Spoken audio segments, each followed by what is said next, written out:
Hello, and welcome to another episode of CRT Sound System.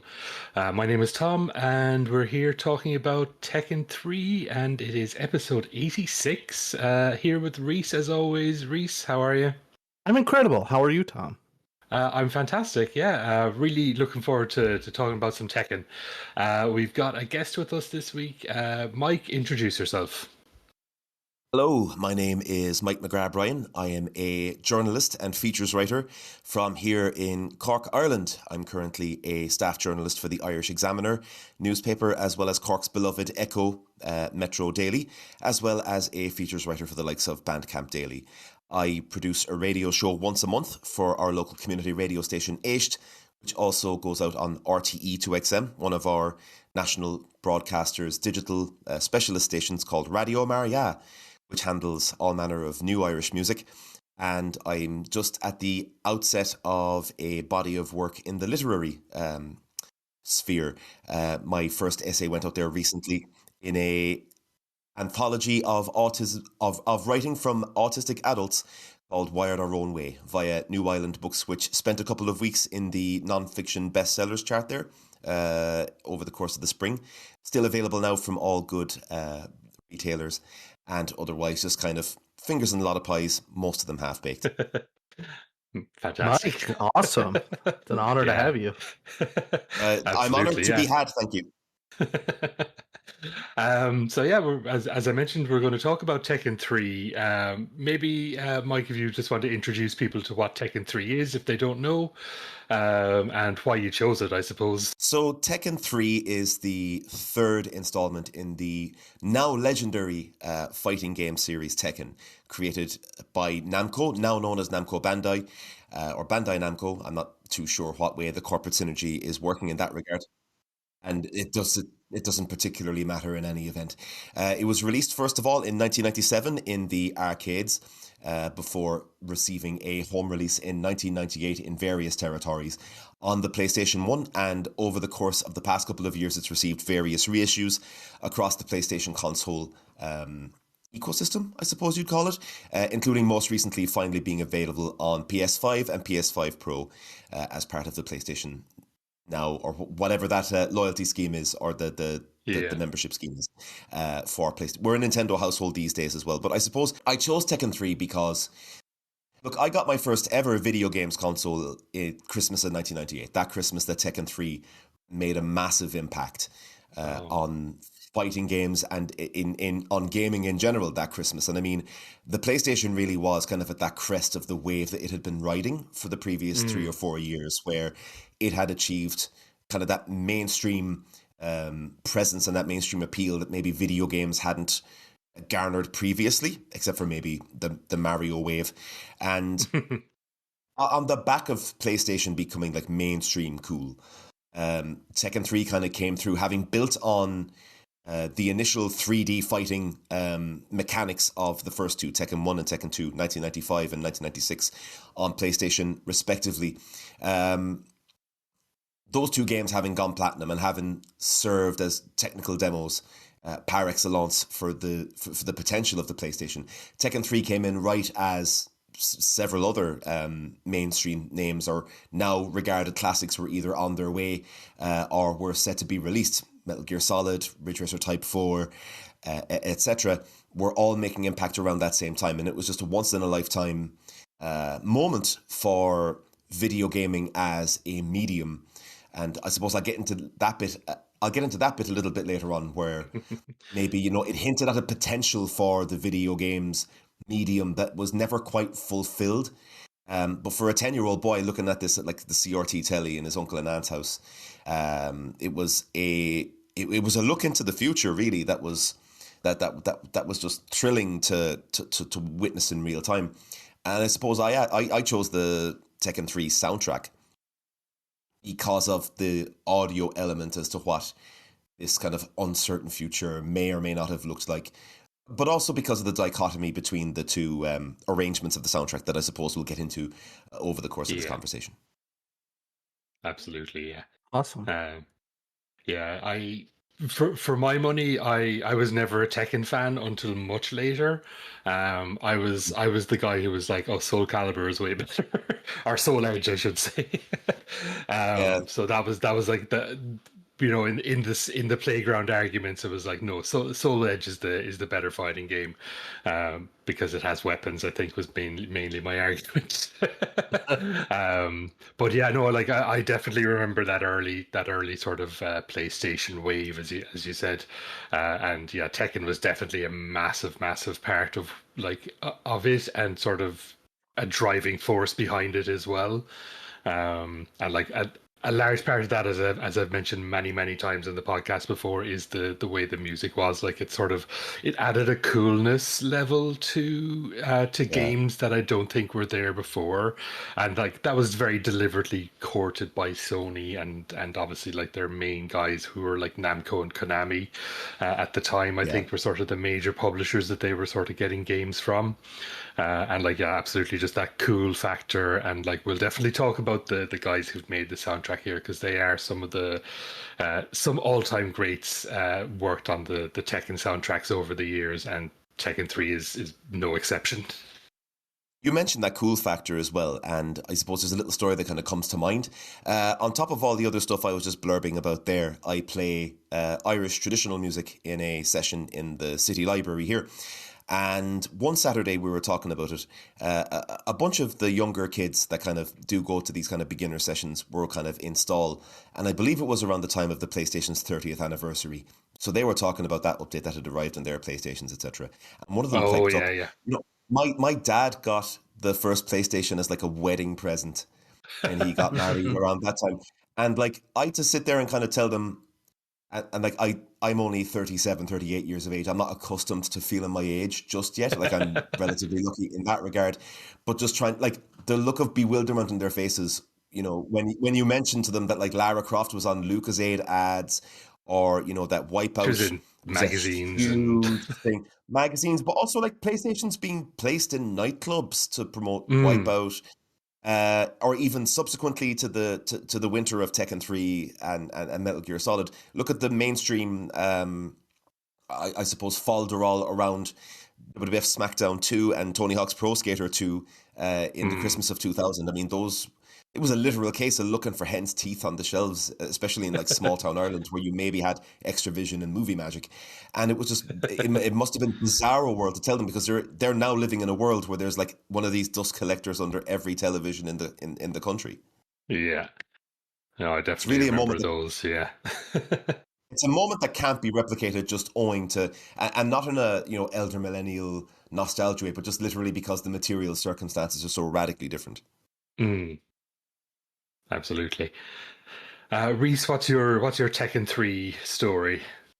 I'm actually quite glad that we're choosing Tekken 3 because this is one of the very few fighting games I've engaged with. Oh, okay. Um, it's Street Fighter 2, of course, when I was a kid was life-changing, and I played a lot of Soul Calibur with my friends on Dreamcast. But Tekken 3 was at my first job at the movie theater, where there was a ton of downtime. And Tekken 3 was like by far the most fun thing they had. They also had Time Crisis, but like Time Crisis like cost $1, and so it was like a quarter for Tekken 3 or Time Crisis. And I don't know, I just have this like immense, like, the cool factor was really something. Like it's not like Street Fighter was like all of a sudden fuddy-duddy, but I was Mm. like definitely like lowering my glasses and being like, oh, who's this beautiful young lass? And it's yeah, I just think that there is something very special about Tekken to me. I don't know how well this translates overall, but I started seeing, after kind of like Street Fighter 2 and sort of like the various editions that would populate arcades, sort of like as Street Fighter 2 went on, I started seeing them less and less, and I started seeing Tekken Mm. so much more, especially around 3. So yeah, I don't have a lot of experience with the PlayStation version. I never got it the PlayStation. Which is why when we were talking earlier, you were like, and I thought that Gon was in the arcade version. I was like, I never saw him. That's crazy that there was a secret, but no, he wasn't in there. But yeah, nothing, particularly, I would say in depth. Those days were, nearly 30 years ago now. But it's yeah, I have a lot of love for this. I had a lot of love for being as annoying as possible with Eddy Gordo. You mentioned the Tekken and Street Fighter comparison and contrast, I suppose. And it's an interesting thing you bring that up because, I hadn't had much in the way of exposure to video games before the kind of the break of the PlayStation cool wave in that time. Like I'd been aware of them and, other kids in school had those machines, etc. But I only kind of happened across, I knew of Street Fighter 2 obviously by reputation. But it was getting a copy of Street Fighter Alpha from like one of the other kids down the road from me in our tiny town in the north of County Cork. They happened to have a copy of Street Fighter Alpha, and I was like, does the hype really justify this? And then it kicked my ass on default difficulty. And that was when I was made aware for the first time at 10 or 11 years of age of how different games could be challenging in different ways. And it wasn't necessarily about the shock and awe of the aesthetic of a thing. Street Fighter Collection 2 also went budget priced in the autumn of 2001, so I was able to afford it for £13 Irish at the time. And that was my first introduction into the three, I suppose, the golden trilogy of Street Fighter 2 on the Capcom CPS board. And that was another kind of lifelong love affair kicked off then. But it's interesting that people kind of go, well, Tekken 3 is a follow-up to Street Fighter, or it's kind of that generational kind of usurper, etc. When when you look at them laterally, etc., it's very tight. Yeah. And I think that was just sort of in the water at that time anyway, just that like the 3D was replacing 2D rather than being something that was sort of could be considered alongside it. I remember like reviews for Castlevania on the N64 being like much better than Castlevania Symphony of the Night at the time. And like for like silly reasons, just simply because like Castlevania Symphony of the Night was just seen as being archaic. Despite being a much better game. And like I'm a defender of Castlevania 64. I think it's fine, but like it's definitely not better. It's definitely not better than Castlevania Symphony of the Night for sure. No. But like that was definitely like a thing that like if you read game magazines at the time, which I did, like I would buy every game magazine I could, honestly. Like you would see articles being like, "Oh, this game is 2D, therefore it's bad." It was so pervasive. Yeah. I remember, I have such a distinct memory. I wish I could remember the magazine of some review of some like 2D platformer, and they called it for babies. 2D was for babies, which is such a funny concept in retrospect. Yeah.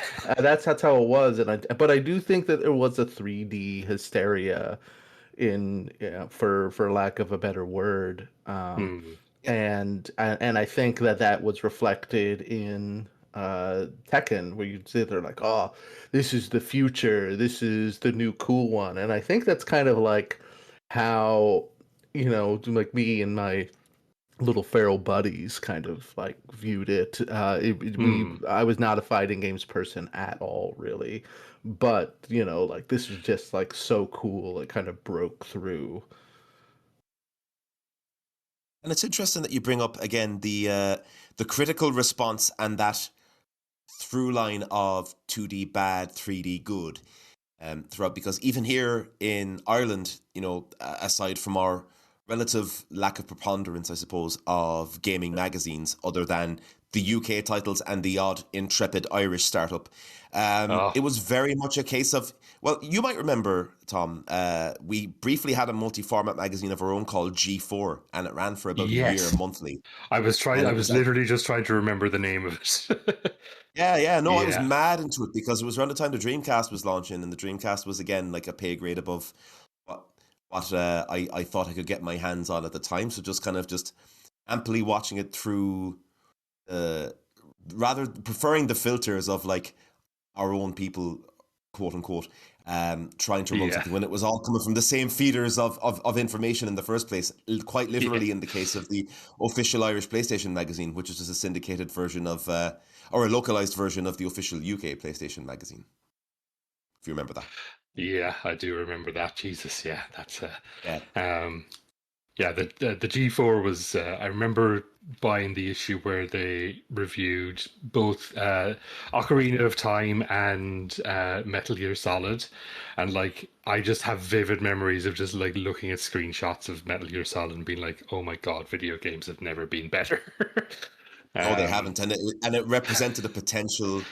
You know, gaming, like the future of video games looked so exciting in 1998, and I'm sure we'll get onto that as the conversation progresses.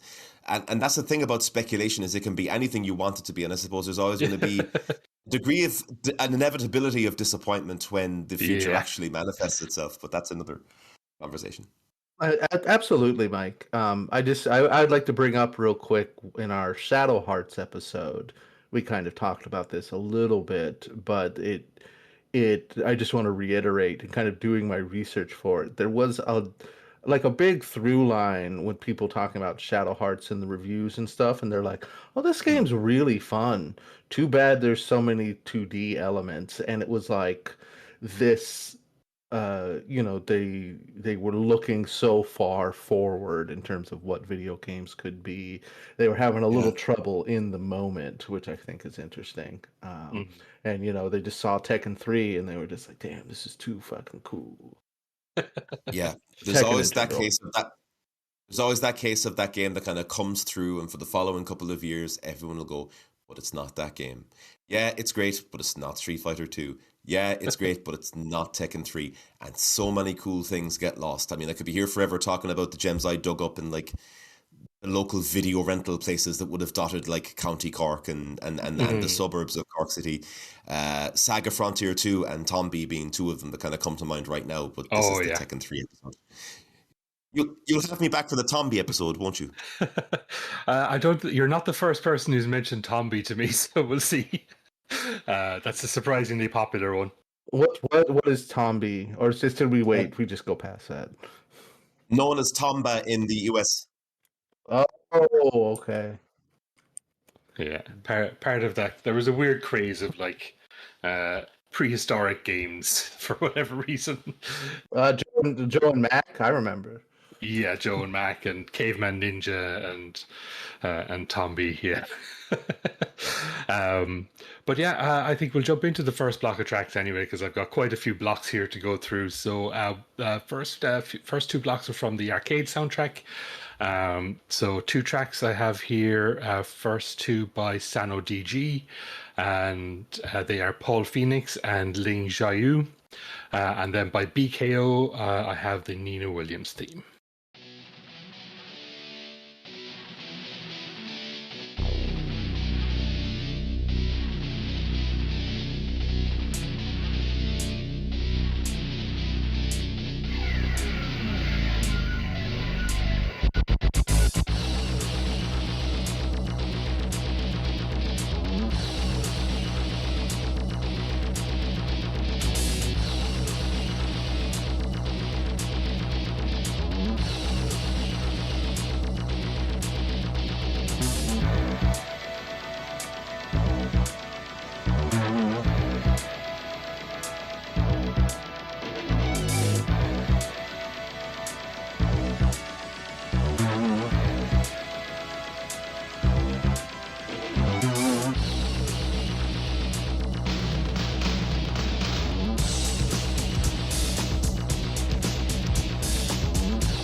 feels redundant to say it, but they were really fucking cooking on this soundtrack.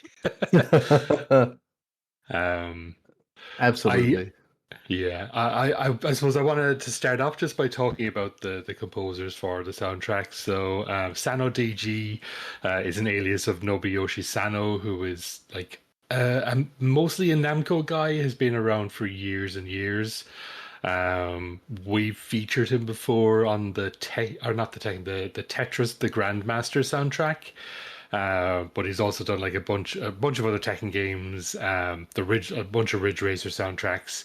Um, Later then would do the Nonary games. He did the soundtracks of those. Is all over the place. Also has like a solo career as just like as a techno and house producer as well. So like very prolific, and one of the names that sort of I feel like should get more respect but doesn't. Similarly, BKO is an alias of Keiichi Okabe, who we recently featured a lot of his stuff on the Nier soundtrack. So we were talking about the Nier soundtrack a couple of episodes ago, Nier Automata soundtrack, I should say. And he is the CEO of Monaka, who did like a lot of that soundtrack, and also appeared in like Xenoblade and. Sugar, what's the other? Oh, the Soul Hackers 2 on when that came out a couple of years ago, which is pretty mid game but has a really really good soundtrack. But yeah, I think both of you sort of called out the bass lines as well in those, and like the bass lines in these tracks are absolutely fucking stunning. I love them. Well, They're the cat here, as we were recording, listening back to these tunes, and like, there's a bass line. And it's that thing where like the soundtrack of Tekken 3 works in a high concept way, where we can be here talking about genre influences and Okabe and Sano's work. You can also just kind of like revert to like your guitar dad. Oh, yeah. that's a guitar line. That's a bass line. And I think that's the hallmark. In the same way that like The Simpsons operates on the level of your kids can appreciate the physical humor and the parents are going to appreciate the cultural commentary. So too does Tekken 3 work in that regard. And actually, you mentioned Nobuyoshi Sano, and you mentioned perhaps not enough respect being put on his name. I think he's got a little bit more of a legacy than some people might realize. I'm sure everybody listening to CRT Sound System is more than familiar with the Korg DS10 software, the digital audio workstation. Oh shit! Yeah. For the Nintendo DS, that was Nobuyoshi Sano as well. That was him. Yeah. When you think of just even there recently, I've been in like improv bands and jam bands here in Cork City where like someone has busted out more than one Nintendo DS with a DS10 cart in and patched it into like their pedal board as well. I was involved in like the noise and avant-garde scene here in Cork for a stint, more years than I care to admit ago. But I remember briefly sitting in with an ensemble upstairs in the Friary pub here in Cork, actually, just off Shanton Street. And Darren Keane, my old local. It's an incredible place, and I DJ'd. I had an ill-fated indie night there briefly at the very beginning of it when owner Mike Darcy first got it kicked off. But I was part of a sound art ensemble called Correspondent around that time, and we briefly had an hour once a month on Dublin Digital Radio just to improvise ambience and noise and what have you. And I remember Darren coming to the spot with a couple of Nintendo DSs and rigging them into the little PA we had set up upstairs. Good times. That fucking rules. That's so cool. It does rule, like, but when you talk about Nobuyoshi Sano there and like his legacy, it's the little things. It's over the course of a body of work and over the course of a career where different people can recall a composer's work or any creator's work from different respects or different aspects or walks of life that they've been through, that you really see, what they're leaving behind. Yeah, absolutely. And like especially somebody like him has had such a broad career. Like it's there's like I say, there's people who've probably never played Tekken, but Nine Doors, Nine whatever it's called, I forget the name of that, the 999 games, that those are like some of their favorite sort of games, or like people who've played like Beatmania games have definitely heard like his music. Yeah. Like he is so just in there, but is not a name that I feel, again, just like there's definitely the heads that will know him, but like I just feel like he should be up there with the likes of Nobuo Uematsu and um and people like that, who are sort of like the first names you think of when you think of video game music.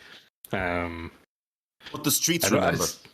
yeah, and I suppose this sort of speaks to something we talk about a lot, is that sort of anonymous nature of the people who make these, because of like language barriers and just like the companies themselves often not wanting to give credit where credit is due. Just down to the recruiting practices that a lot of Japanese games companies in particular would have had, where a lot of people would have been made pseudonymous to avoid poaching and such, which is still endemic. Even if you finish any of the after Saudi Arabia, etc., the kind of the bloom is off the rose for me with SNK Yeah. and the Neo Geo in general. But I was a hound for the Metal Slug games, and it was just the credits were just pseudonyms all the way down, that kind of thing. Yeah.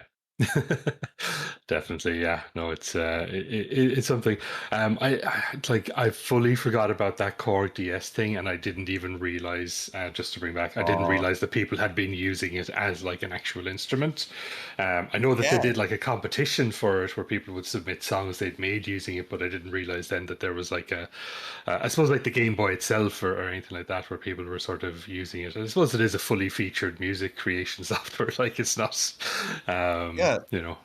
but yeah, I mean, we could be that's here forever fascinating. talking. We could be here forever talking about it.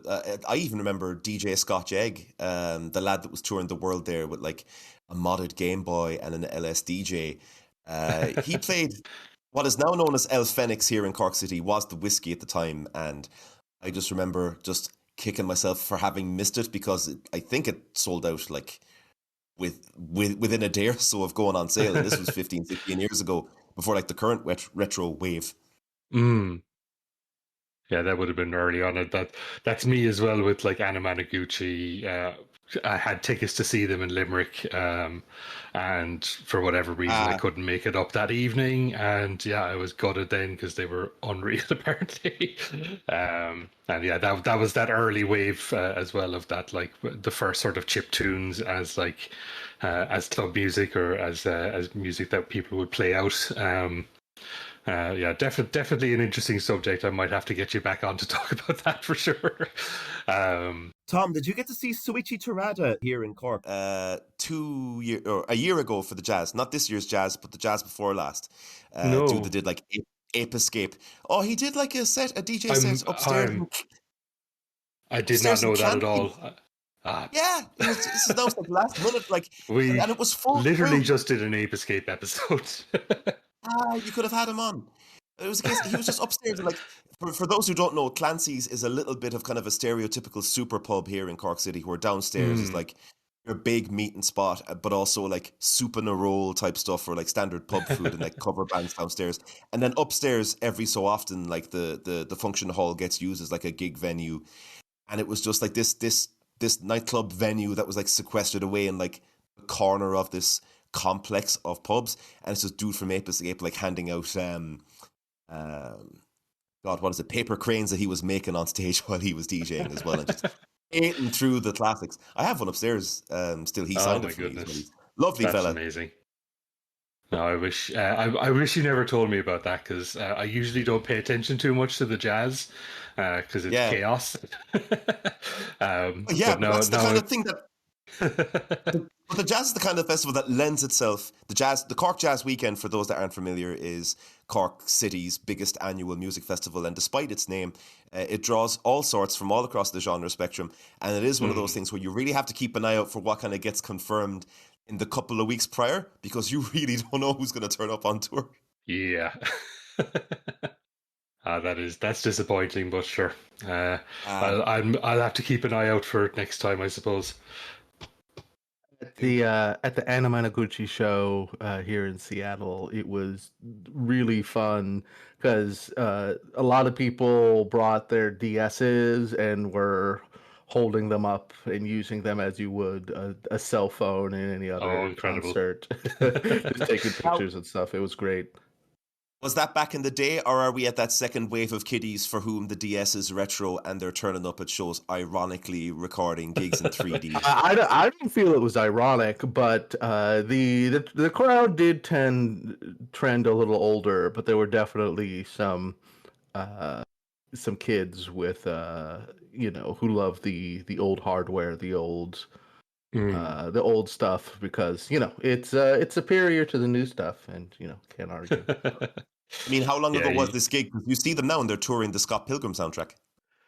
Oh yeah, I mean this was, I don't know, a month and a half ago. Ah, okay, because like the last time I remember Anamanaguchi, to them they're tied. For me, they're tied to like the early 2010s when they would have been playing Ireland on the regular, when they were riding that Yeah. wave. They weren't Yeah. really, they didn't really play any Scott Pilgrim stuff at this show. It Oh, was kind of interesting. stuff from their newer albums, and it was a lot less electronic. It was very, I don't know if this was just unique to Seattle, but it sort of, they were. They were doing a different vibe than that you would usually expect than on their albums and such. It was still great. But you can only do That's- the same thing for so long, you know? No, absolutely. They were rocking extremely hard. Perhaps too hard for a 44-year-old such as myself, but it was awesome. One cannot Amazing. rock too hard. That's true. One can only be rocked too hard. Correct. You can only be as hard as rocked too hard as you think your limits of being rocked too hard are. That I mean, that's true. That is Rock is absolutely forever. true. But Tekken. Yeah. I as I mentioned during the music was playing, when I was going through and listening to the songs on YouTube, and so many comments, like the top comment would just be like, "Dat baseline like 700 thumbs up." And it's I think it is, while it's kind of obvious because it's the thing that's going to grab you first in something like this, it's still like worth mentioning that baseline. It's really propulsive, and I think it's really good for my memories of that time are quite faded, but it's sort of like there's something to it to like pull you into the fight and propel you through it. I'm doing like propel you through it hand motions, like people can see, and it's just really, I love good and great video game music, but I especially love it when there's that extra moment of gameplay to music synergy, that is effective. And Tekken 3, I think, is very effective to get you into the fights and sort of like get you into that like ultra cool, like hyper real world of fighting that Tekken has, that feels, I mean, to me, I don't know what, I guess, the general thoughts on Tekken, the Tekken franchise are, but it feels like it's obviously like very silly and out there, but it felt a bit more grounded from the fireballs of Street Fighter at the time anyway. And so that had like an element of cool to it as well. And then the slightly fantastic stuff that would get pulled out was just like that much cooler because it had that grounding. I would say that the nearest comparison I could have drawn as a kid, seeing Tekken 3 kind of unfold and just rinsing that demo first off that came in like the winter releases 1998, and then getting it as a full game the following spring. The only thing I could pull, like, I was familiar with like Bruce Lee films because they'd show them on telly here in Ireland. I don't know if you remember, Tom, that like the station now known as TG Car used to show like Bruce Lee films and things in like a season. TG Car was so good for that stuff. It still is, man. It still is. If you see the Friday night schedule, there's like public domain westerns and things. And aside from the couple of focal Gaelga that I have, and that no that I would be comfortable with as well. It's historically been like a very overlooked source of content, kind of aggregated from around the world as well. But being able to kind of draw that minimum experience that I had of like what a Bruce Lee film was and what a chopsocky flick was supposed to look like, it felt like that kind of grit and that kind of low budget feel brought into a kind of the high tech space in a balance that they wouldn't necessarily get again. And certainly I don't think, considering, as you say, the fantastical direction that Reese was talking about, I don't think they can necessarily kind of pull back Hard to pull again. it back. Yeah. Yeah. As you mentioned, and I mean, I think that the philosophical crux of this that I was thinking about, and I have my notes here in front of me as well, and a load of them are just kind of stream of consciousness, willy-nillying, but I have here the meeting point of limitation and ambition, and I think that kind of summarizes Tekken 3's kind of place in the gaming world at that time, because that game graphically, even with the 2D backgrounds, you know, subbing in for the 3D backgrounds of the arcade version, it is straining at the very, very limits of what the first PlayStation could get done. And you could see the kind of the cinematic direction that was playing out. You could see from like the FMVs, the endings, etc. They were like self-contained little mini masterworks, and you could kind of see what way, like if they had stuck in that direction, what way things would go. And I think, you know, you could say, oh, it's a crying shame that they kind of went a lot more kind of telenovela with the storytelling. Indeed. All right. I think we'll jump into the next block of tracks anyway.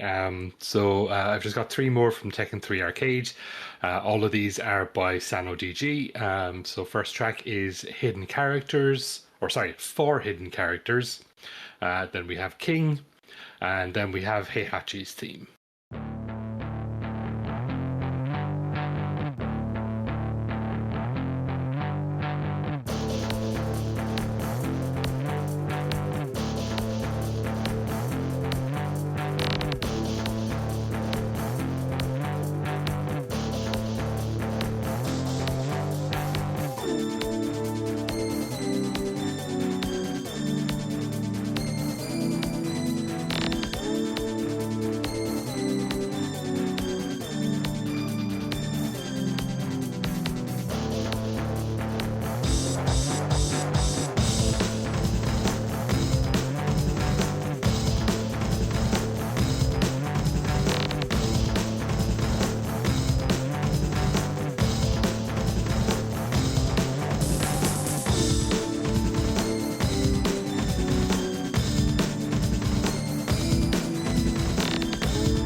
I'll have to apologize to anyone who was offended there by the usage of Heihachi's theme.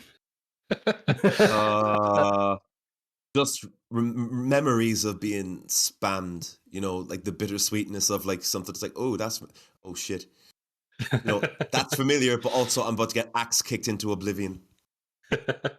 Yeah, I have the same. I have the same thing with Cervantes from Soul Edge, where it's just like, Oh, oh, that motherfucker. yeah. I Definitely mean, cheating. They were at the time too. Like, there's no greater motherfuckers than video game characters that were designed to be motherfuckers. indeed.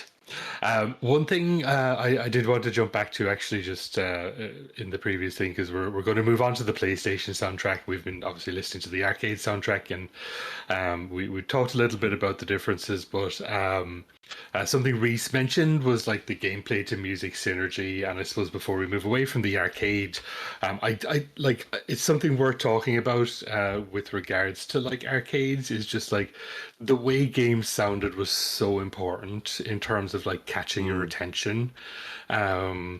Like, because obviously there's just so much noise in an arcade, and there's so many people shouting, people doing whatever, and then like all of these games playing their attract modes and all that. Like, in games like this really sort of had to up the ante in terms of like getting your attention with really big sounds for their attract modes and for their movies and stuff like that. So like, you could really hear it in the production on these, where like they're really pushing some of the sounds to the front.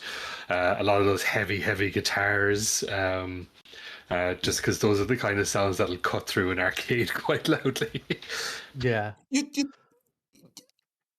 It's hard now to kind of think about it. Sorry, Reese, you're saying.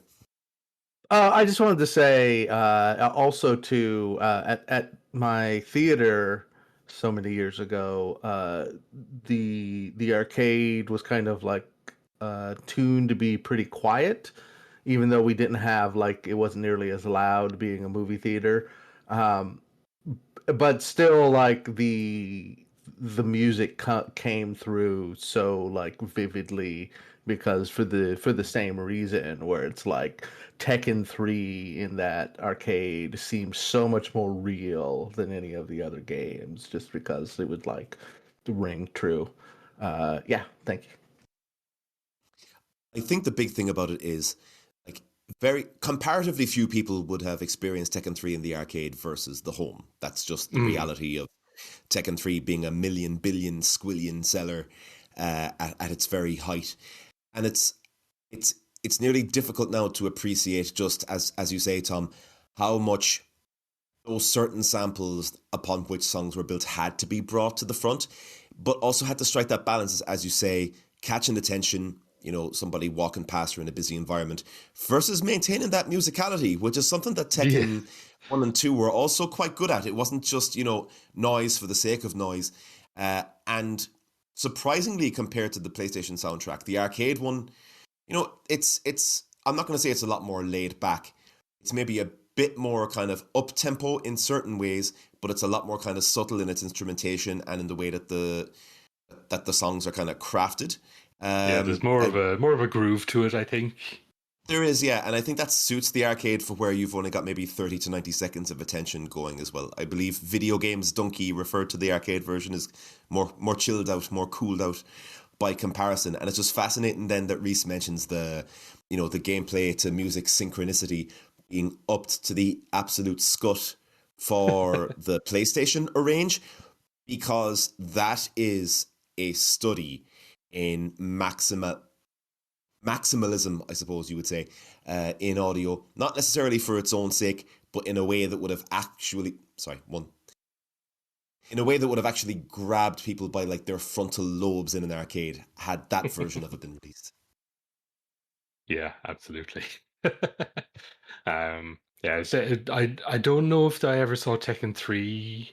I know that the arcade in Tralee had Tekken 1 at one point, and then there was definitely a Tekken 4 at some point, but I'm not sure if it ever had Tekken 3.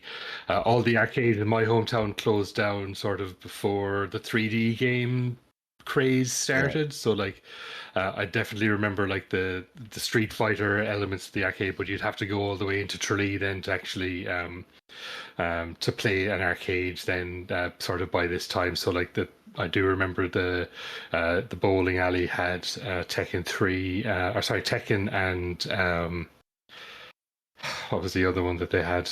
I completely. Oh, Virtua Fighter. Yeah, and those are sort of the two big sort of 3D fighters at the time, that were like really, really competing in the arcades. And like, it was Virtua Fighter sort of came first, but it doesn't have the same sort of bombastic soundtrack, for Oh. sure. Even though like the Virtua Fighter soundtracks are very, very good, to be clear, but they don't have that sort of attention grabbing sort of sound to them that the Tekken soundtracks did.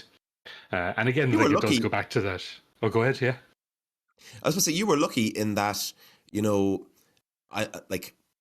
Sorry, let me start that again.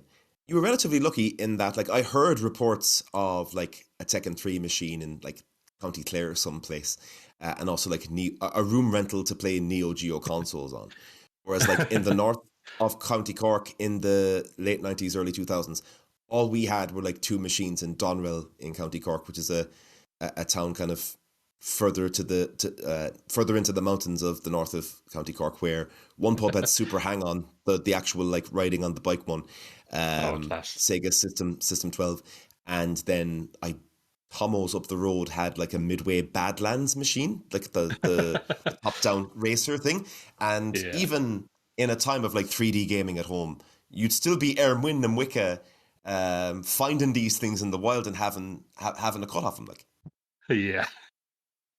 I probably mentioned it on the podcast before with the back in the hotel that my uncle used to run. They had like a shitty little games room just off the swimming pool, and they had a copy of World Heroes there. It was the only time I ever saw Oh, that game, and I was fucking obsessed with it. It was just like, and it was the dumbest shit ever. I was like, this is the dumbest game I've ever seen, and I love it.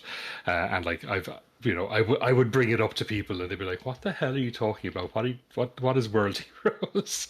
It wasn't really until sort of later when it became sort of more well known through like Fightcade and stuff like that I think yeah. people started to know it.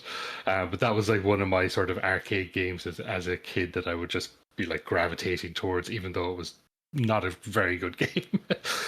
I used to have a little bit of a special interest in the Neo Geo in like 2004, 2005, whenever I was in like TY, and like Mm. going to neo-geo.com and like using the school printer to print out like the Neo Geo master list, and there'd be like screenshots of most of the Neo Geo games. And like I do remember playing like a Neo Geo MVS somewhere. I think it was Shamble and Moore. One of the pubs there had like an MVS 6 slot with like Metal Slug and Neo Turf Masters. And I just Oh, remember just being amazing. bowled over. I still remember it now. It was the only time I ever played a Neo Geo arcade in the wild until, again, the barcade thing kind of happened in recent years. Mm. So to have encountered World Heroes, like, fair play. Yeah. I'd love to be able to just sort of check back and see if that still exists, that machine. Because they're like, if that was an MVS, that would be insane. Yeah, because imagine what else you um, could throw onto it. exactly, yeah. Sadly, I'd Matrimele. imagine has been chucked out. I suspect. Oh, what a Feel shame. very blessed to have also encountered a World Heroes machine in the wild. You're very right that sort of arcades were on the decline had begun, Mm. and this era it felt a whole lot more like, at least where I lived, it was like every pizza parlor had not got the memo yet that arcades were dying, and so Mm. every single place where a family could eat had a Neo Geo machine, and they had no idea which ones to get, so they just would pick them at random.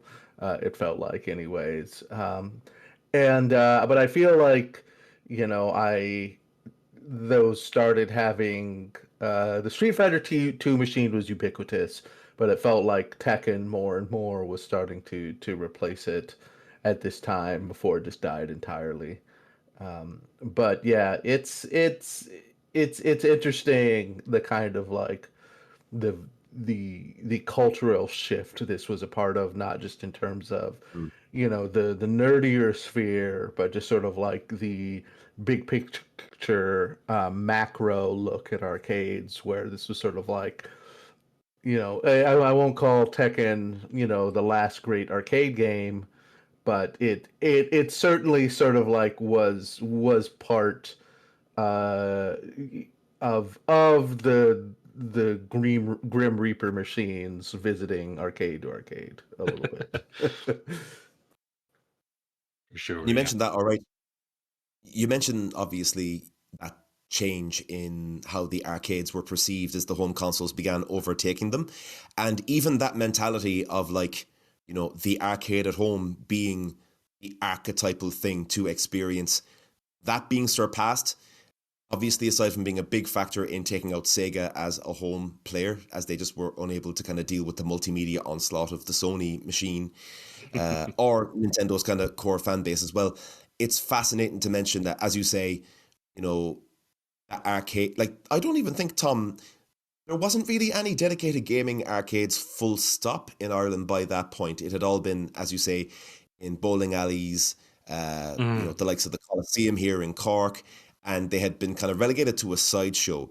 But I also do remember specifically whenever we were in primary school, relishing the opportunity to go to the Aquadome, knowing it would be the only time possibly that year I'd get to have some proper interface with arcade games. That was as close to like a dedicated arcade within any sort of shouting distance of me as a kid that I could get out to.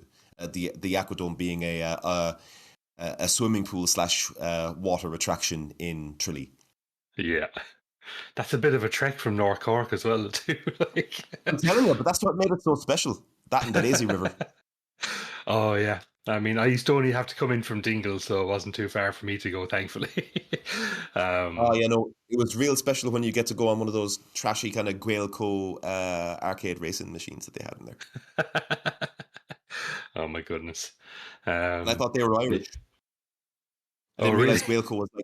realize Gaelco was like an American company. I just thought, those must be those lads in Dublin working on games. Because, like Funcom were doing things on the PlayStation at that time, like Speed Freaks and any of that. And like the Havoc engine had begun to be reported on. And that was like going to be Ireland's great export to the video game business in this tremendous future we were being promised. I mean, for a while it was. I remember seeing Havoc engine and everything for a while. It was, but like many other aspects of Ireland's economy at that time, kind of got sideswiped by greater developments. And I'm not just talking about the financial crash of 2008 either, but even by, as you said, the mid-2000s, the Havoc engine seemed to have been kind of inured into everything and kind of been assimilated, so to speak. Yeah. The novelty was there. For sure. So we're going to move on to the PlayStation for the next couple of blocks. So with the PlayStation, I suppose, that was really where like the Tekken took root. I think more than the arcades, and like obviously by the time 3 had come out, like Tekken 1 and 2 were like massive sellers. Like they were by no means wilting flowers in that regard, but like they definitely. 3, I feel like, was the one that sort of rocketed things into the stratosphere as far as the series went. And like, I never played 3, but I not the full game. I remember that demo that you mentioned, the one that was included with the official magazine. I didn't even have a PlayStation at the time, but because I was somebody who bought magazines a lot, I have that disc. And I remember bringing that to my friend's house, and... I know it would have been, Jesus, Bernard. Bernard. Bringing it over to his house to actually play it against him. And I don't think he even had like dual shocks at the time. He still had like the original PlayStation with the original controllers. So we were just like messing around with those ones. But like, I remember that demo being like something that we played a lot of. And as I say, I didn't get a PlayStation until a few years later, so I never got back to playing Tekken 3 or even the original ones. And by then, as I say, I was fully in on Soul Edge and Soul Calibur at that point. So I was trying to avoid the mainstream. It's interesting that you say that though, because of all of the Tekken games that you can go back to, and I'm including the subsequent entries, controversially, Tekken 3, to my mind, is the one that stands up best to visiting it in the modern times as well, because while 4, 5, 6 and onwards, etc., are kind of more in line, I suppose, with technological developments, that same kind of grit and that same kind of balance in storytelling and gameplay and everything kind of gets lost in kind of the big lore and the, as you say, the drama of the overarching Tekken story. And while 1 and 2, you see them as, you know, and they're both kind of platinum / greatest hits sellers in their own rights here in Europe as well. You know, you can see them being the DNA of what led to Tekken 3. And they're great games in their own right as well, with their own distinct aesthetics, their own, you know, unique kind of pins in the development both of the PlayStation console and of the Tekken series overall.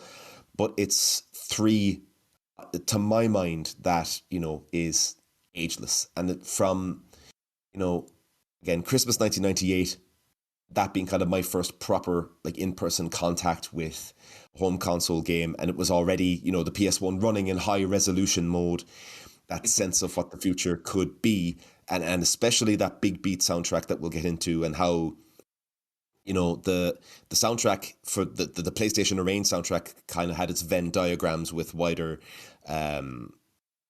with wider electronic music trends that were about that time that they were hitting the pop charts in Ireland for one country at that time as well. It just felt as though it was one of those things where at that time arriving, it was of the moment and it was a peek into things. And looking back at it now, it stands as like emblematic of how potentials were and weren't fulfilled. And it's fascinating, you know. Yeah, for sure. All right, I think we'll jump into the first block of tracks from the PlayStation soundtrack. So first track I have is from BKO, is Jin Kazama. Then 2 tracks from sanodg. I have Yoshimitsu and Le Wulong.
Lovely stuff. I feel before I let you go off, Mike, the something I talk about a lot on this podcast, and people are probably sick of hearing me talk about it, is just that PlayStation era. And we talked a little bit earlier about the coolness of the PlayStation, but like, and you mentioned it briefly as well, of like the intersection of like mainstream dance music and or what was becoming mainstream dance music at the time, and like video game soundtracks, especially on the PlayStation, is definitely something that I think about a lot, and it's especially in relation to like the Tekken soundtrack, the Ridge Racer soundtracks, and things like that. So I guess I want to get you to speak on that yourself a bit, because I feel like you probably have quite a bit to say about it that that maybe doesn't overlap with me, but people are sick of hearing me talk about it, so I want to get your perspective on that. You're about to get my perspective, something fierce. I mean, right. So we kind of mentioned before this last block of tracks about the kind of the Venn diagram between the mainstream arrival of the PlayStation and that kind of generation of games, with the rise to prominence in the mainstream pop charts at the time of, I suppose, a broad-ranging electronic dance I would music. probably interject to say, just in Europe, this didn't happen in America. Well, I mean, like the amount of nostalgia Not to the same that's out there extent. now. Not to the same extent, no, but the amount of nostalgia that you have now in like YouTube live streamer circles, or the kind of the long form mixtapes that kind of make their way out, that are composed primarily of like drum and bass and liquid and breakbeat stuff, to have come from not necessarily PAL only games, but largely from, composers and music people from that time that were of that school of thought. It kind of speaks to a wider popularity than maybe we might have realized out in this neck of the woods that it would carry. And I mean, that carries then subsequently into like Y2K, Frutiger Aero nostalgia that we're now seeing for like the Windows XP aesthetic, or the Nintendo Wii menu aesthetic, which, it's so mad to see that become like a cultural relic. But, here we are reducing to dust before your very ears here on CRT Sound System. But I suppose the main point of that arrival of electronic music and video games is like complementing forms. When we think about it, we obviously talk about Namco and Konami as being like major players as far as the PlayStation strategy for software in the Anglophone world. But we really don't talk about Psygnosis and kind of other UK developers that were really at the kind of bleeding edge, where a lot of their employees were the same young people that were, still maybe final year in university, or were still going to clubs, going to gigs, etc. And that crossover of, as you say, that mainstream appeal, where like the Chemical Brothers were a big part of the first two Wipeout games that were available on, and specifically the bigger names were only available on the PlayStation version. The Saturn conversions or subsequent conversions didn't get the crossover edition, so it really had the advantage in that respect.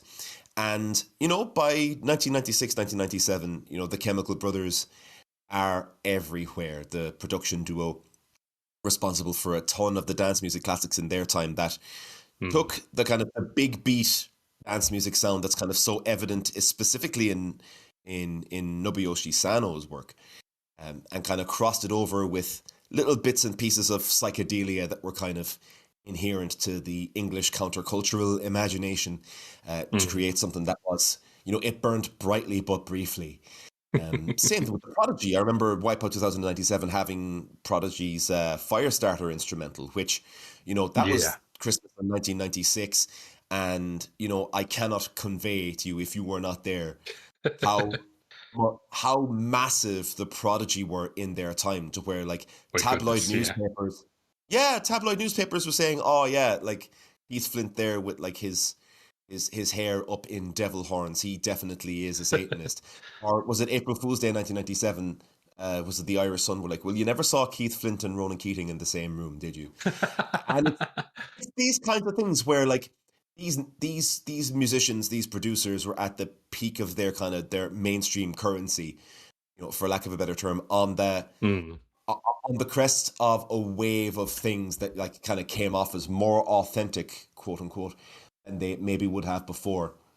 And when you look at Tekken 3's PlayStation soundtrack in particular, in its in its entirety, it very much kind of ties into that same that same emphasis on just the outright size of the musical ideas that were going through it, and the absolute emphasis on 110% focus and adrenaline pumping that those artists were reaching in their time as well. And I mean, you played Yoshimitsu's theme there, the arranged version, and that was just like not as bombastic as say the Jin Kazama theme or other bits that we'll hear upcoming. But as you say, those synth stabs throughout it are iconic. I mean, there's a reason why that theme continues getting reused in quote unquote content throughout. I mean, it is one of those things where, you know, again, looking back on Tekken 3 now with nearly 25 years distance, when we talk about, as much as we talk about, you know, Tekken 3 looking at a glance of the future as to how games as we understood them then might turn out, so much of that kind of futuristic appeal and that allure that Tekken 3 would have had on like our 10 to 12-year-old brains at the time was solely down to the soundtrack. And in as rooted as, you know, a variety of sounds as it was, I mean, Eddy's theme song being more kind of dance hall-y again than that, and other bits and pieces you have upcoming being a bit more cooled out, maybe. Well, no, excuse me, the like the PlayStation version of the Nina Williams theme being more kind of sped up, and again maybe a foreshadower of the sped up thing that would happen many years later in music distribution. But back to the point, rather, you know, like it stands now. It stood then as a promise of the future, and it stands now as emblematic at that time. But it's also in that weird liminal space where, much like the graphics, much like so much else of the Tekken 3 specific aesthetic, it's timeless. And I don't say that as in having eyes for, you know, what you loved when you were a kid. There are very few fighting games that can, again, match that grit and that derived or otherwise, but that authenticity to, you know, just that chop socky film 20 miles an hour experience that you would have had. Yeah, and there's nothing like that. And as you say, very specifically for European audiences, when, you know, a big beat thing was really at its commercial cusp, so too was Tekken 3's impact on the public imagination really about that time. And I don't think there's been that kind of there's not been that kind of natural synchronicity since. And I mean, now today there's always, you know, like you do see, like it's the backbone of the video games business now for audio sync to be a thing throughout the sporting titles, throughout so much. I think that's probably the biggest place where you still see it.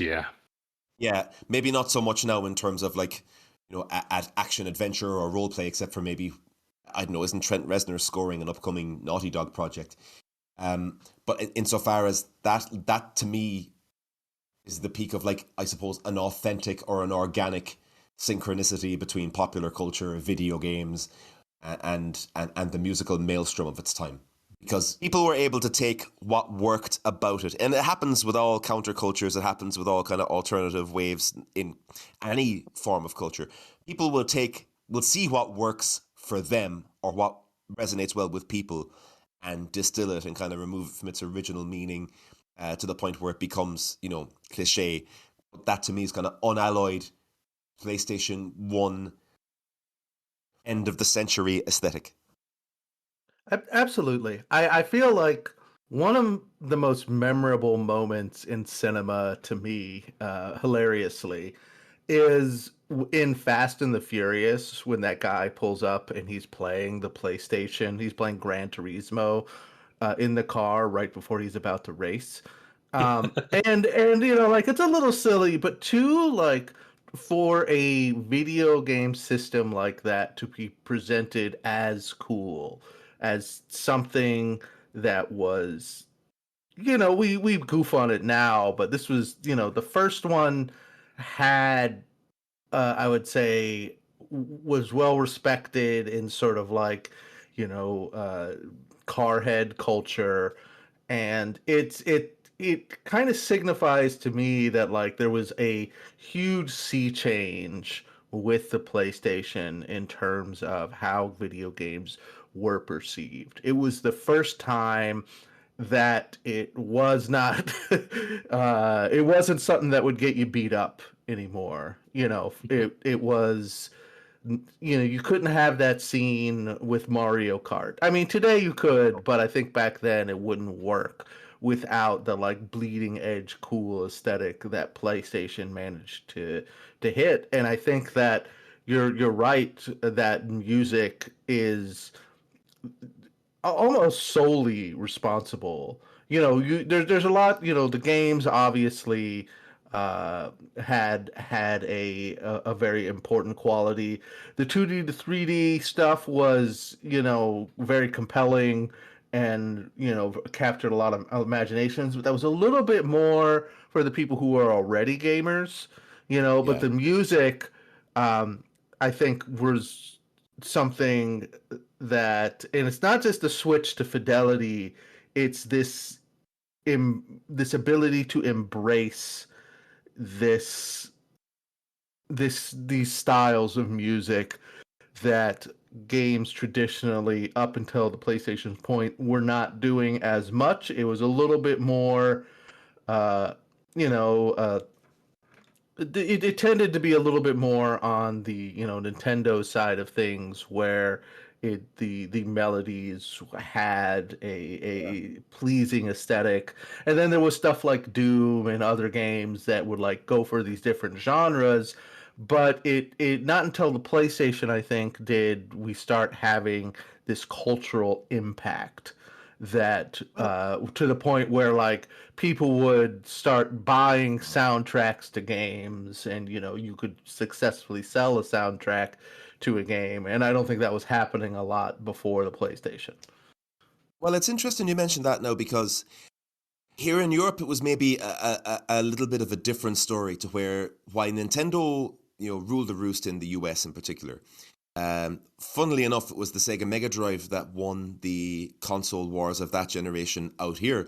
The Mega Drive outsold the Super Nintendo for much of the console's mutual lifespans. And there was that sense of counterculture and that sense of anarchy in the way that the Sega had been targeted, in that they advertised it at adults, knowing full well that kids were going to want what the adults were getting. And whereas the situation may have been different elsewhere in the world, here in Europe and in particular in the UK and Ireland, comedian Rick Mayall was involved in the advertising campaign. Yeah. You had Sonic the Hedgehog was bigger than Jesus out here for a very, very brief period. But something we don't also talk about as much as we should, or maybe we do on a video gaming OST thing, but in wider pop cultural discussions of gaming OSTs. I've heard the Streets of Rage 1 and 2 soundtracks being referred to by a couple of people as their first techno record or their first house record. And, the work of Yuzo Koshiro stands on its own. And, like, again, the second life that it's garnered with, like, live performances and things kind of speaks for itself, really.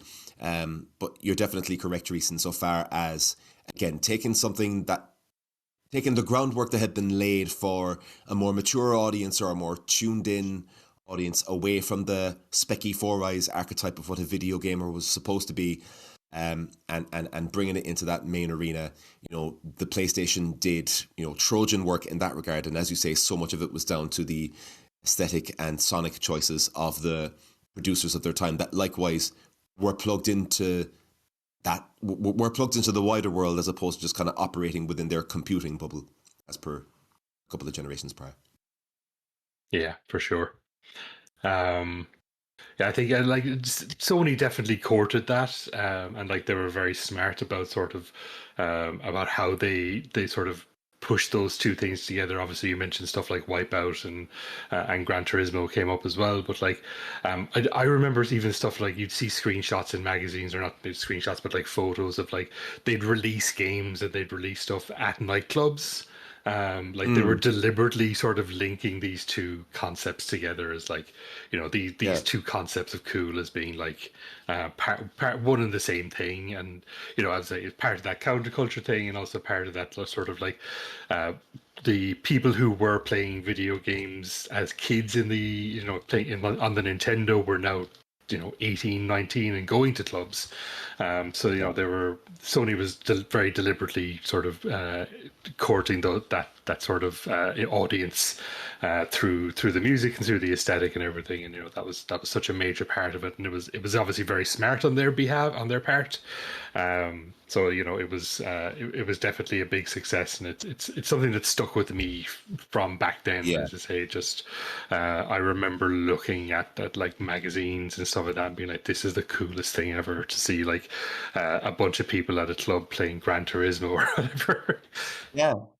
But that's the thing, like the one thing that the PlayStation 1 got right, and it was throughout its lifespan as well, from 1995 to, whenever the PlayStation 2 superseded it, is the ability of not only Sony, but, the third parties that were involved with the PlayStation to continue to mine their own specific interests and their own specific worlds to bring their demographic or their people in on the wider install base that the PlayStation had. I mean, for example, you look at the success of the Tony Hawk's Pro Skater games, specifically the first two that were, led off on that generation, and the way that the soundtrack to this day kind of stays fixed in the minds of millions. But you also look again as like Gran Turismo, obviously, as you mentioned, it has always been a big deal in gearhead culture because it came from gearhead culture. Tony Hawk's Pro Skater 1 and 2, or Tony Hawk's Skateboarding as it was called here, and then Tony Hawk's Pro Skater 2. Again, they resonated because they were made by those fans for those fans. They were very cannily, targeted in the specialist publications throughout. The wrestling bubble that was about to go pop by 2000. And that wasn't just on the PlayStation, that was the N64 too as well. There was that, that distillation of rock and roll and of the kind of the big, huge, larger than life aesthetic of pro wrestling that lent itself to the video games world. And it just seemed that for that period of time, 1994 to 2001, that no matter what counterculture, no matter what interest or what hobby you had, video games adaptation was there. It was coming from somebody that was into it. And by and large, games publishers, developers hadn't gone completely corporate yet, and there wasn't the kind of the risk aversity of suits and advertisers and all of this that were in there just yet. People were still taking punts on things as well, and it resulted in creative risks being taken across the board, ultimately resulting in a generation of games across the consoles of that age that as you say, that certain kind of factor, that certain intangible, went with the times. Yeah, For sure, yeah. And I think it, as many things like this do, it metastasized as, gaming went on, and they knew that this was like an important vector to marketing. And so you got all these kind of like dunderheaded attempts to sort of like keep games in the cool. That was something that was like very important when you were trying to pitch it. And so games that would do thing. And so I think the most classic example of that is stuff like Booth Babes. But listening to like Jeff Gerstmann, and when he talks about sort of like the shift from sort of like the boring like consumer electronic show model to like E3, where they took game journalists out to the strip club and it was disgusting. It's kind of interesting that how a lot of people didn't get it or didn't understand that there's a ceiling, for lack of a better word, is that it needs to be rooted in the game, in the art. You can't just sort of like fob it off on these kind of other things, and sort of like it imploded in on itself, and now we have the Game Awards, the least cool thing of all time. But I think that's a natural. Sorry, go on. I think that's a natural response to, a medium attaining a certain size. And I think the biggest thing that you can draw, the biggest comparison that you can draw, is that as video games were beginning to get that mainstream attention to where people were trying to attach that sex sells thing to it, and Tom can attest to the power of that misogynistic kind of marketing appearing 7 or 8 times in a single magazine in the UK and Ireland. There's that certain sense of, well, these are becoming as inured to people, these are becoming as common, and these are becoming as lucrative as films and music and other things that had been part of the entertainment firmament for the generation prior. And so I suppose suits investors, the corporate machinations of the wider media world were beginning to make themselves felt by that same token, and that same kind of black cloud was kind of creeping up on what had been to that point, still very much a maverick medium, and as you say, now kind of leading us into the sterilized, sanitized version of a gaming culture that we have today, which kind of, dovetails with another point that I have here, and that is, with Tekken 3, as you say, it wasn't just kind of the crystallization of a certain moment or, the logical conclusion of technical jumps within the Tekken series itself, but also it's harkening back to a future that was not fulfilled. Whereas, Tekken 3 looked and felt and sounded inherently futuristic, but the bones of the gameplay were there, but also the bones of the model were there. You finished the game once, or you cleared the arcade mode once, you got a character. 2 times, 2 characters, 3 times, 3 characters, and so on and so forth. Whereas now, looking at the rollouts of games like Tekken 8, Tekken City of the Wolves, there's concerted DLC campaigns that go out on a multi-annual basis, and it's all drip-fed. And I remember the controversy over Marvel vs. Capcom 3, that like the DLC was kept on the disc. You had to literally pay to use what you had paid for. And I think Tekken 3 kind of stands as like possibly the best example of like what potential of video games as we imagined they could be stood as. Like, it was unalloyed gameplay, unalloyed thrill, unalloyed aesthetic, without the compromises or commercial considerations that would go into creating things on that scale, through corporate publishers and through corporate development, etc.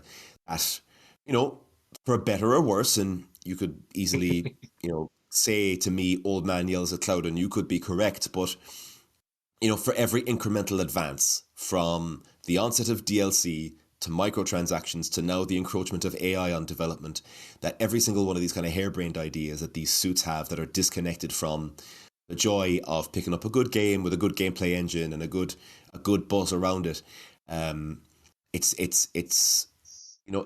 incrementally less joyful as the time goes on. And again, I'm not a Luddite. I'm not completely unaware. Of course, I play indie games. Of course, I pick up retro stuff where I see it. It's not a matter of hello there, fellow kids. But as far as like the AAA development scene and the AAA publishing scene being reduced to 3 major formats, that are all kind of tied to the impulses and the wants of consumer culture, and that horrible loop back that, bigger companies will continually feed into that until it gets stale. And then the cycle of nostalgia gets ever shorter. The new ideas are fewer and further between, and so on and so forth. And so I think there's a melancholy to playing Tekken 3 today for someone our age, and not in a simpler times when the world was easier and so on and so forth, because I think a lot of that is rose-tinted spectacles, but just from the purely kind of cultural commentator piece. Tekken 3 kind of emerged at the veil between worlds being at its thinnest, between, an enthusiast culture and the encroachment of corporate interests. Tekken 3 was so fully featured on the PlayStation as well, which was not something that was that common at the time for console releases for fighting games. It has the volleyball mode, it has the beat 'em up thing, it has like the I don't know if that was the introduction of Tekken Tag stuff, but you had so much. Yet you had Gone, the most important feature, um, and I think that there's something really special about that, and I can't speak for things like crunch or how a big and fully featured a healthy video game should be, but I do think that there's something really special about it, where it just put it all on the field. And I can definitely, for me, the sense of melancholy is they put Tekken 3 out on the uh, PS Plus, like we mentioned, but it's Yeah. like you can't. There's no net code or anything like that, and so it's still like a little bit of a museum curiosity. When it seems like the sort of thing that should just be like you should just be able to play Tekken 3 as one of the Tekkens. I think that would be something that I'm not super into the fighting game community, but sort of like during my research, I heard that expressed a lot. And so I think there's something special about it, and something special in a way that is tough for games to achieve in that way in the 21st century. It just maybe because it's like that's too much video game for one disc in 2025, or I don't know, Yeah. but it Or it feels would, very special. or it would have to be, parceled out as part of, a multi-annual delivery plan of content through various patches and possibly, system exclusive for a while. And it's all just tremendously cynical.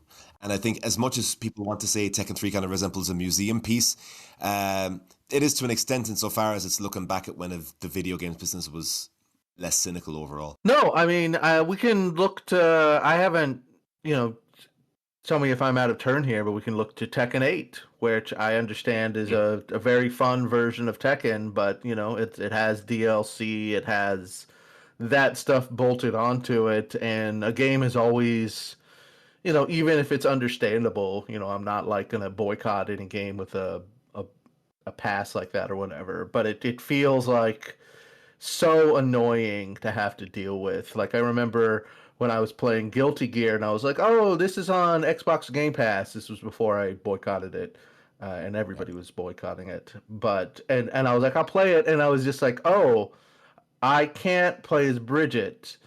And being trans, that's my whole identity. So, and so I have to. What do I have to do to play Bridget? Can I just buy Bridget, download Bridget? No, I have to buy the whole game and then buy the pass with Bridget on it. And I was just like, I guess it's cool that the base game was available for free on Game Pass, but I was just like, this is such a mess. This just makes me like Guilty Gear less. And that has an incredibly banging soundtrack, so I'm not gonna trash it too much. But that was like a massive moment of kind of fighting game disappointment that I think did not exist in the Tekken 3 times.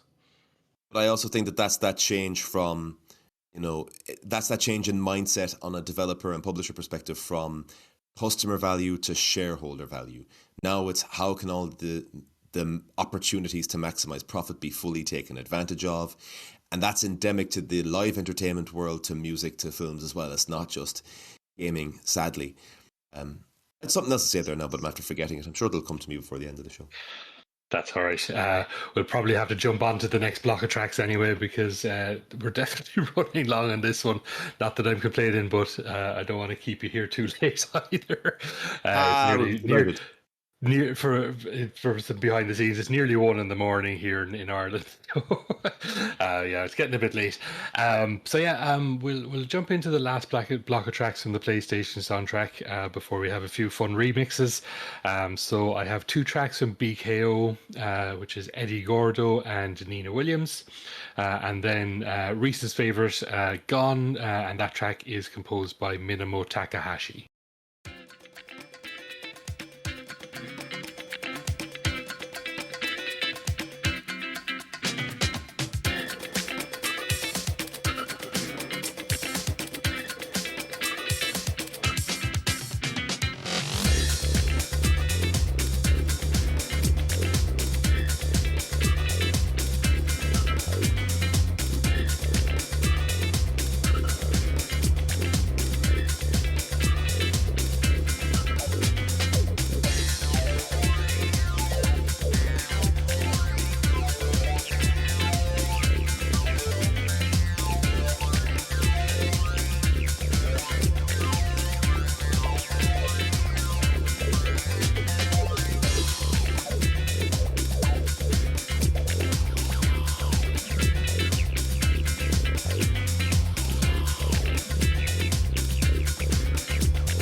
Gotta say, thanks to Reese for telling me to include that one because I don't think I'd heard it before, or at least I didn't remember hearing it.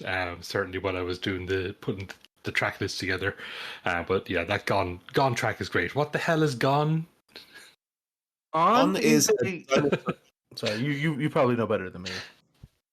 So Gon was a little dinosaur feller that was the star of his own newspaper strip, comic strip in Japan for many, many decades. Nice. Okay. Usually wordless and usually kind of just about the adventures of Gon, a kind of dino baby in the wilderness, effectively. As to where the fart joke and the subsequent killer move in Tekken 3 comes from, I'm not actually aware. I'm sure somebody listening to this is probably a lot more attuned to it than I am. But it's interesting that Gon was a home-only addition to Tekken 3 and a comedic character among a roster that already had its share of comic relief between Mokujin, Kuma, Panda, etc. One of those that really felt like it was kind of an in-joke that kind of spilt out, if that makes sense. I could be getting it completely wrong as well. Yeah, it feels that way. Gon is also he's the odd job of the group because he's so much shorter that a lot of blows fly over his head. As part of my research, I watched Maximilian Dude play the new release on PlayStation that they have emulated there, and had a lot of Gone time. And I found him to be extremely funny in the Tekken universe. And also the music banged, and so I looked up the track on my own to listen to it, and then saw just it's not on the list. We gotta highlight this little freak. So I'm glad it's there. This was really the Reese block. I feel Gone was my addition. Eddy Gordo was my main. The only time I've ever mained a character in a fighting game, really. And Nina Williams is a Triangle, pretty triangle, bitch, triangle, just like triangle, me. triangle, triangle, triangle, triangle, triangle, Yeah, triangle, triangle, exactly. triangle, triangle. I'm an expert. What were you saying about Nina? She's a bratty bitch, just like me. Come on, Ireland! Something we don't talk about when we talk about Ireland's kind of expanding presence in the video game sphere is the fact that the Williams sisters, Anna and Nina, are from Dublin. It's not something that's factored into their characterization. It's not really something that's in their backstory. Certainly none of the endings that you see in early Tekken games allude to any kind of architecture or landmarks in Dublin. But if you go by official Tekken canon, then Anna and Nina Williams are in fact two of our own. And long may that live. And hopefully at some point, whenever Tekken 9 rolls around, that Ireland's moment in the pop cultural sun that's happening with like Cillian Murphy and Lankham and all of this will factor into it somehow. That like Nina regains her memories and she remembers Italia 90 or something. We definitely talked about Italia 90 on the podcast before too. Ole, ole, ole, ole. I suppose I do want to jump into the next, or talking about the next block of tracks now, because I love to get remixes when I can find them. It's just one of my weird little I don't know what the word is, but just like anytime I can find a little remix or something weird, and again, like it's sort of part of that crossover between mainstream dance music and video game music that I think always appeals to me as well. But like a lot, like which Tekken game had the Snoop Dogg song? Was that Tekken Tag Tournament 2? They had like Snoop Dogg come in and... Sorry? I tuned out after 5, to be quite honest with you. I know we Tekken Tag Tournament 2 and like... A Snoop Dogg knock 'em down in Tekken Tag Tournament 2. Tekken Tag Tournament 2, that's the one, yeah. But like, yeah, they released a couple of remix albums for Tekken 3 in the late 90s as well. Now, most of them were done by Japanese producers. Most notably Ken Ishii, who is sort of like a fairly big techno producer over in Japan. Has a lot of really good solo stuff, but is also like a video game composer in his own right. Has done stuff for Rez, and also has done anime soundtracks. He's got stuff on the Boogie Pop Phantom soundtrack and some other stuff. So like a big name in Japanese electronic music, but I don't know if he ever really crossed over to the West. As I say, I do love these sort of little remix albums that they did a lot of the time back in the 90s for these soundtracks to sort of really sort of emphasize the crossover between video game music and club music. So yeah, I've gotten a little selection of those for the next block of tracks, and I think we will jump in because as I say, it's getting quite late, and I don't want to keep you too late. I'm delighted to be here. And I was only going to say that that these little CDs and these little albums, they kind of add to the mystique of collecting these things physically. But we might talk about these before we kind of close out. I don't want to keep you. Well, I suppose I would do. I'll let you go on talk about that actually now because in the last block we usually just do our outros there. So if you mentioned you had a couple of things to talk about with regards to the releases of these soundtracks physically.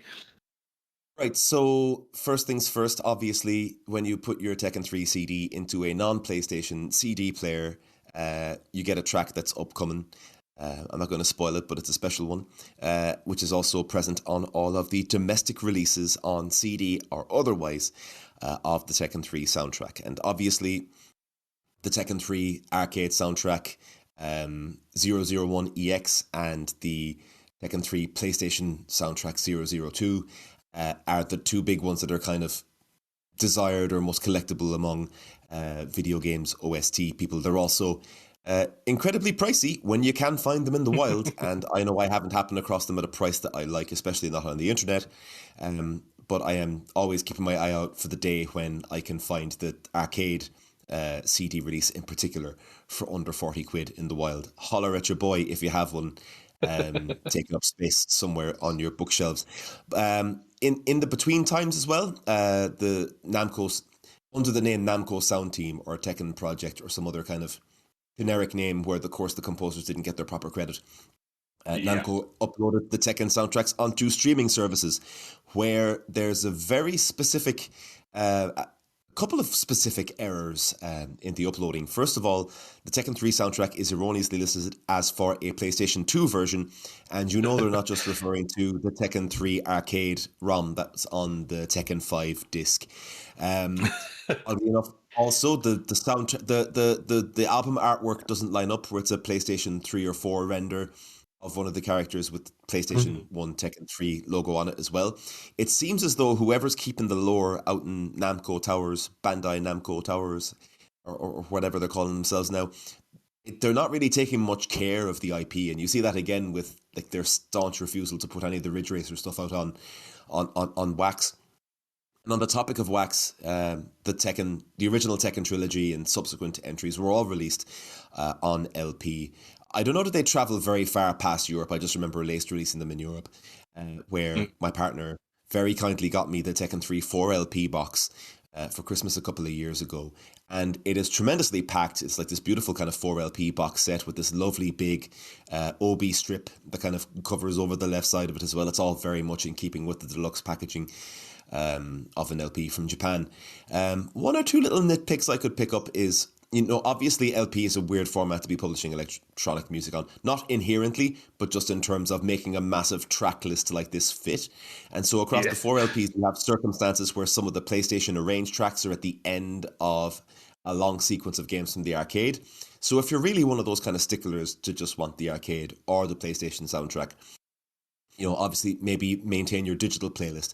But insofar as having something with like the beautiful kind of the pomp and circumstance of a vinyl box set where you're opening up the case and you're taking the internal sleeve out and you're seeing all these beautiful new artworks from some of the original key artists that were involved, the various sleeve notes as well.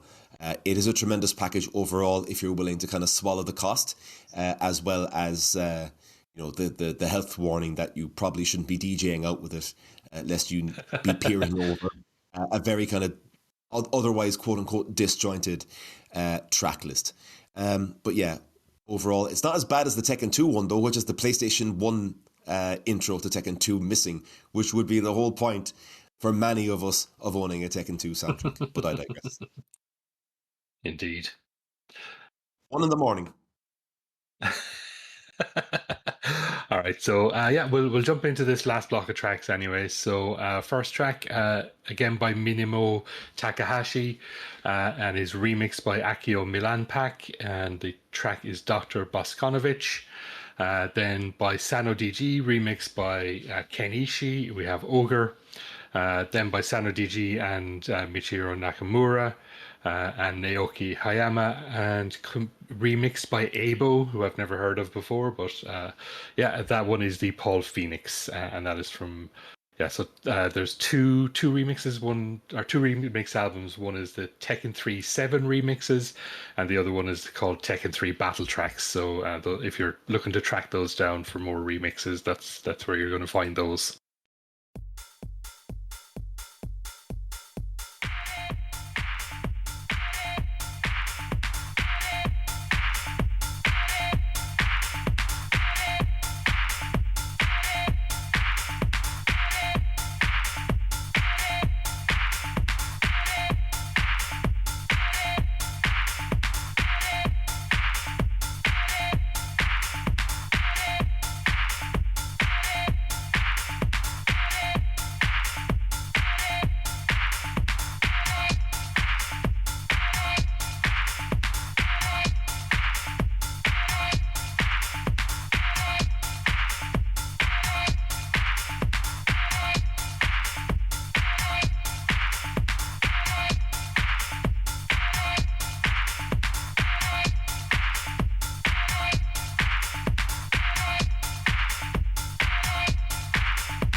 Lovely stuff. Yeah, again, I always love finding out little remixes and things like that. It's always good to see a little some fun interpretations of video game music. Dog, I was vibing. I was ascending. It was great. Great tracks. Yeah, I wasn't expecting either of those, to be quite honest. I think when we talk so much about video game OSTs, we relate them so much back to, the tunes that escaped those little speakers on our CRTs when we were younger. And it's unearthing those gems is kind of half the joy of it as well. So thank you very much, Tom. Yeah, absolutely. That's why I like to include them.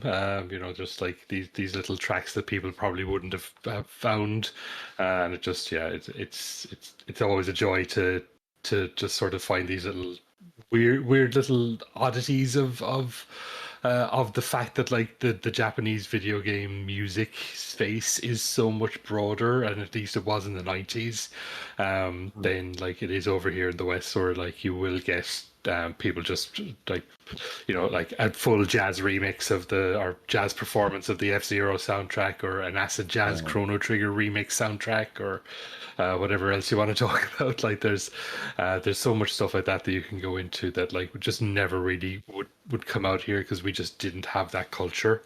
No. And we're starting to now. Obviously, we've mentioned like vinyl releases of soundtracks, and you're seeing stuff like that come out. But we're definitely behind in that regard. Yeah, to an extent. I mean, I think the first kind of signs that we would have seen of that here, I remember specifically seeing the Halo 1 soundtrack on CD in what was then Virgin Megastores, and thinking like, okay, we've reached this place now.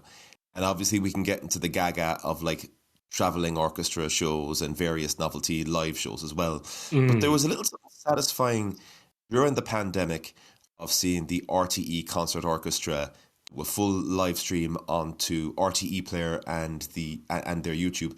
RTE, for those who aren't familiar, is Ireland's public service broadcaster, akin to PBS or the BBC.